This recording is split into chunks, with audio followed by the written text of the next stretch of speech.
drive in the new A45 AMG. 380 horsepower. That's a huge figure. When I was younger, it belonged to the very fastest supercars on the planet. Say it again in your head. 380, that's 20 back from the magic 400. But these days, 380 horsepower belongs to a hatchback.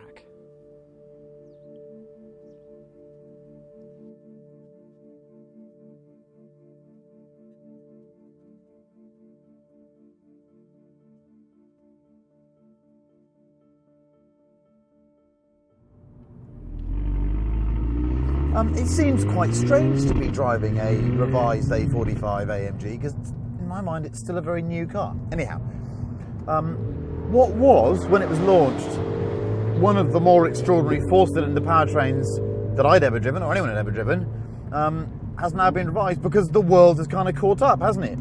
The industry story is that the really clever chap that designed and produced this engine was, soon after it was finished, poached by someone else, and he went, we think, to VW. And there he did the Golf R engine, which is a stunning four-cylinder powertrain as well. And so, as ever in this industry, stuff moves so quickly. The Golf R came along, and suddenly the A45 wasn't the absolute Mac Daddy. So they've responded. They've responded with, wait for it, more power, hence the 380 horsepower. 380 horsepower? Wow. And they've also changed the gearing because they reckon that the intermediates were a bit long. So they've stacked the gears a little bit closer. So it does feel punchier. I mean, does it feel miles more powerful in isolation? No, it doesn't. I think if you back-to-back them, it would. And the gear ratios in combination with that really make a difference. Let's go and sort of flash it around the Louses ring for a couple of laps to see what it's like, shall we? Okay. Ovals are funny things, aren't they? You sort of have to dip down here, hit the curb on the inside, then roll it round to the outside. I'm now in the raciest of the many engine modes. I think there are 4. And gear shift as fast as possible. It's really, really fast gear shift. Brakes are good.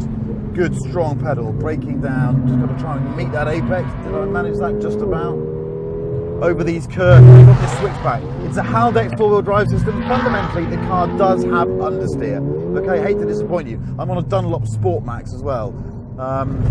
So it is an understeery thing, but you can neutralise it. Allow me to demonstrate in a second. So, obviously, traction, you don't even think about it. You just smash the pedal. I have none of the systems on at the moment, so I'm in 4th gear and I do this.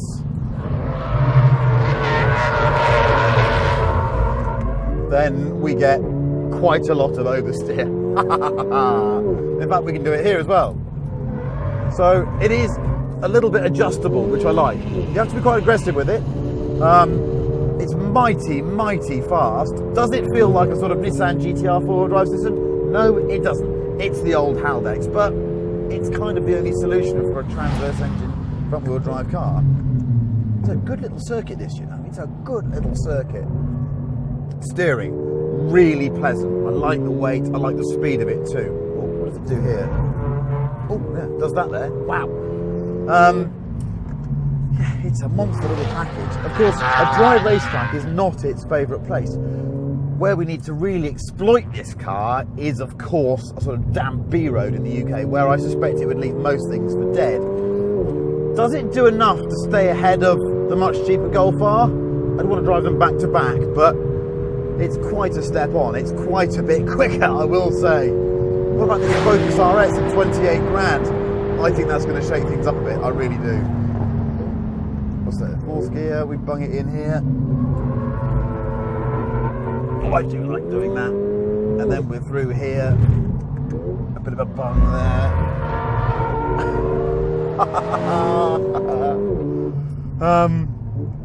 It's not a cheap car, the A45, but as a compact, fairly discreet, very fast machine, I can see why it's so popular. I really can.